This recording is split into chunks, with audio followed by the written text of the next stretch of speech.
chercheur en sciences politiques au laboratoire PACT à Grenoble et je suis spécialiste des questions de technologie et de justice.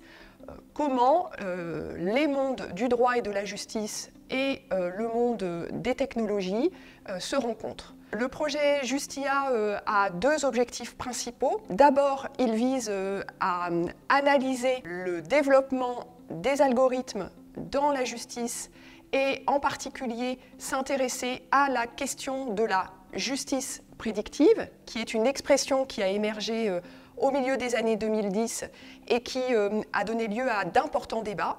Donc analyser cette controverse autour de la justice prédictive. Et puis le deuxième objectif, c'est de voir concrètement comment à la fois les dispositifs algorithmiques sont produits par des concepteurs à destination des avocats et des magistrats et comment ils sont utilisés, quels usages en sont effectués par les magistrats et les avocats pour comprendre leurs effets sur leur activité, leur prise de décision, la manière dont, par exemple, les avocats accompagnent leurs clients dans des stratégies contentieuses ou amiables, au contraire, et puis pour les magistrats, dans la manière de documenter, du point de vue de la jurisprudence, etc., leur prise de décision. Dans notre équipe, nous avons intégré des compétences diversifiées, à la fois un spécialiste de sociologie des technologies, une collègue qui est spécialiste de la sociologie de l'activité professionnelle des avocats, qui est en formation, et puis moi-même sur plutôt la sociologie de la justice. Et nous intégrons aussi des informaticiens, des juristes, de manière plus élargie. Alors, un des enjeux majeurs du projet Justia, c'est au-delà de la controverse qui entoure l'introduction des legal tech dans la justice et puis la hype plus généralement qui accompagne ce dispositif, c'est pour nous d'aller au plus près de la manière dont cela équipe les acteurs et dont les acteurs peuvent s'en saisir. Et dans notre cas, ça signifie des études de terrain auprès des magistrats et des avocats, en particulier auprès des magistrats avec le soutien de l'IRDJ qui fait partie du comité de pilotage et puis du président du tribunal de Strasbourg. J'ai eu l'occasion de voir comment les magistrats du pôle des affaires familiales et de la chambre civile qui s'occupent des indemnités pour registre corporel se saisissaient de ce dispositif, avec un certain nombre d'observations nouvelles, au sens où on voit bien que c'est utilisé pour chercher des cas des précédents.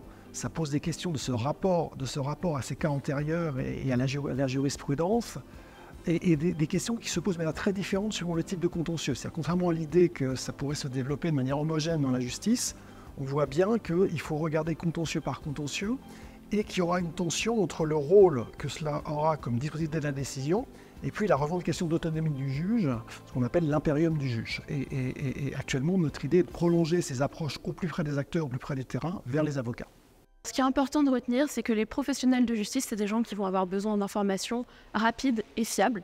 Et dans ce contexte-là, l'IA va venir un petit peu interférer avec la manière dont les informations sont obtenues, à la fois par le biais de moteurs de recherche qui vont permettre d'avoir accès à de plus en plus de décisions de justice, notamment en première instance, et qui vont influencer le rapport à la jurisprudence, et également par le biais de modèles prédictifs qui vont permettre d'anticiper les résultats d'une affaire en fonction de ses caractéristiques. Ces deux modèles sont utilisés à la fois en précontentieux, en conseil et en contentieux. C'est avéré aujourd'hui. En revanche, cet usage est encore assez limité, notamment en raison de grosses résistances des professionnels de justice, comme si leur profession était un petit peu vidée de leur sens, et aussi qu'ils pourraient être remplacés par ces technologies à terme. En plus de ces résistances qui proviennent des professionnels de justice, il y a aussi beaucoup de conflits entre les acteurs économiques, notamment les legal tech et les éditeurs juridiques, qui se battent un petit peu pour ce marché-là. Et donc c'est vraiment un sujet sur lequel il est indispensable d'avoir des recherches indépendantes. Et c'est ce qu'on a essayé de faire avec ce projet et ce qu'il faudrait potentiellement faire par la suite.